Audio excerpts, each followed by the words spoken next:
El versículo bíblico con la vara que mides serás medido se encuentra en Mateo 7, 2. Aquí su historia. En un rincón del mundo, hace casi 2000 años, la vara no era metáfora, era instrumento de justicia y de supervivencia.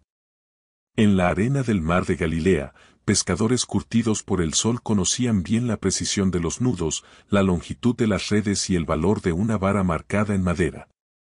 No era un simple trozo de tronco, era garantía de comercio, de confianza y de vida compartida.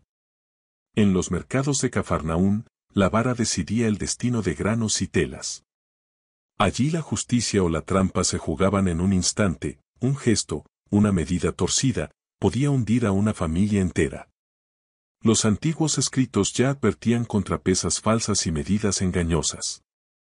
La vara era, a la vez, juez y espejo de la comunidad.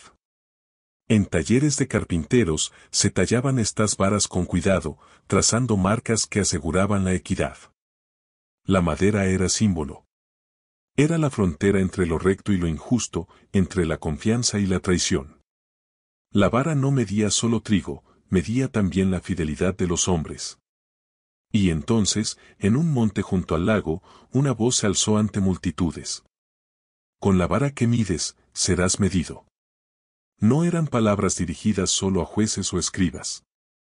Eran palabras para pescadores, mujeres, niños, ancianos. Palabras que prometían reciprocidad, la justicia que aplicas será la justicia que recibirás. En plazas y calles, la enseñanza se convirtió en disputa. ¿Qué ocurre cuando quien acusa teme ser acusado con la misma vara? ¿Qué pasa cuando la medida que se exige se vuelve contra uno mismo? La frase se volvió eco de resistencia, advertencia al poderoso y consuelo al débil. En casas pobres, una viuda murmuraba entre lágrimas, me dieron menos. Allí la injusticia golpeaba más fuerte, porque eran los vulnerables quienes cargaban siempre el peso de una vara torcida. Y así, la enseñanza se transformó en escudo para los débiles. De aldea en aldea, de boca en boca, de pergamino en pergamino, las palabras viajaron. Lo que comenzó como advertencia moral en un monte de Galilea, empezó a convertirse en norma, en principio, en herencia. Y una noche, entre tumbas silenciosas, apareció una vara distinta. Una vara marcada no solo con medidas, sino con símbolos casi borrados por el tiempo. ¿Quién la había usado? ¿Y contra quién? En Jerusalén, un juez alzó la vara en su tribunal. Allí, en la solemnidad del Sanedrín, la medida se convirtió en sentencia. El que dictaba con dureza sabía que su propia vida quedaba atada a esa vara invisible. En las calles, fariseos recitaban con severidad la ley, midiendo cada paso de la vida de los demás. Pero esa vara, aplicada con rigor, se erguía como sombra amenazante sobre ellos mismos. El pueblo, en cambio, tomó la frase como advertencia y refugio. Campesinos repetían, con la vara que mides, serás medido. Para unos era desafío, para otros esperanza. La enseñanza comenzó a ser herramienta de resistencia contra el abuso. Roma, con su opresión implacable, introdujo varas propias, medidas más cortas para exigir más tributo. La injusticia se hizo palpable, la vara del imperio era un arma de dominación. Y la frase adquirió un tono profético, si Roma mide con dureza, ¿quién medirá a Roma? Junto a una fogata, una parábola recordaba lo mismo, un siervo perdonado fue incapaz de perdonar. La medida que negó, le fue devuelta con dureza. En Jerusalén, una mujer acusada fue arrojada al suelo. El que esté sin culpa, arroje la primera piedra. Nadie pudo hacerlo.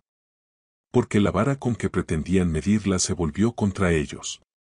Los poderosos vieron en esta enseñanza una amenaza. Si todos serían medidos igual, sus privilegios quedaban expuestos. Temían perder su control. La frase ya no era un consejo piadoso, era dinamita bajo los cimientos del poder. Y entonces, en el templo, se halló otra vara. No de mercader ni de campesino. Era una vara de juez, tallada con nombres. Cada línea era un eco de sentencia. Y entre los nombres había uno que nadie esperaba leer. El nombre grabado no pertenecía a un extranjero ni a un hombre común. Era un nombre poderoso. Alguien había osado inscribirlo como advertencia. En Jerusalén, en días de Pascua, la ciudad murmuraba. Algunos veían un signo divino, otros, una profanación. La tensión crecía, la vara parecía señalar que los jueces serían juzgados. Una noche, en un patio iluminado por antorchas, un hombre fue llevado a juicio. Acusado con dureza, respondió con calma. No midió con la misma vara torcida que lo acusaba. ¿Qué ocurre cuando frente a la injusticia se responde con otra medida? El aire del tribunal se volvió insoportable. En el Gólgota, la vara más cruel se aplicó, la cruz. Roma midió con hierro y sangre, con la sentencia más humillante. Pero aquella medida, tan despiadada, no fue la última palabra. 3 días después, la tumba quedó vacía. La medida humana había fallado. Otra justicia, mayor, irrumpía desde el silencio de la piedra corrida. Con los años, comunidades enteras guardaron la enseñanza. En casas humildes, en ciudades lejanas, en cartas escritas en griego, repetían, con la vara que mides, serás medido. Era ley moral, herencia de generaciones. Y el tiempo habló también a los imperios. Roma, que midió con violencia a tantos, conoció su propia caída. La historia le devolvió la misma medida.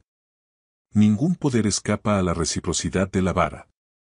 Siglos después, en un monasterio, un cofre ocultaba la vara hallada en el templo. La madera estaba gastada, pero los nombres seguían allí. Y el último nombre, visible bajo la luz temblorosa, no era el de un juez, ni el de un mercader, ni el de un rey. Era un nombre único. Una palabra breve, estremecedora, humanidad. La vara nunca midió a uno solo. Siempre midió a todos. Y aún nos mide. Con la vara que mide serás medido nos recuerda que todo juicio que hacemos hacia los demás refleja la medida con la que también seremos evaluados. Este versículo invita a la humildad y la empatía, recordándonos que nadie es perfecto y todos necesitamos gracia. Antes de señalar, debemos mirar dentro de nuestro propio corazón y actuar con compasión. La justicia divina no se basa en el castigo, sino en la verdad del amor con que tratamos a los demás. Cada palabra, cada acción, es una semilla que regresa multiplicada. Mide con misericordia, y la vida te responderá con la misma medida. No olvides suscribirte y darle like. Si este contenido te ayudó, compártelo, me ayudarías mucho.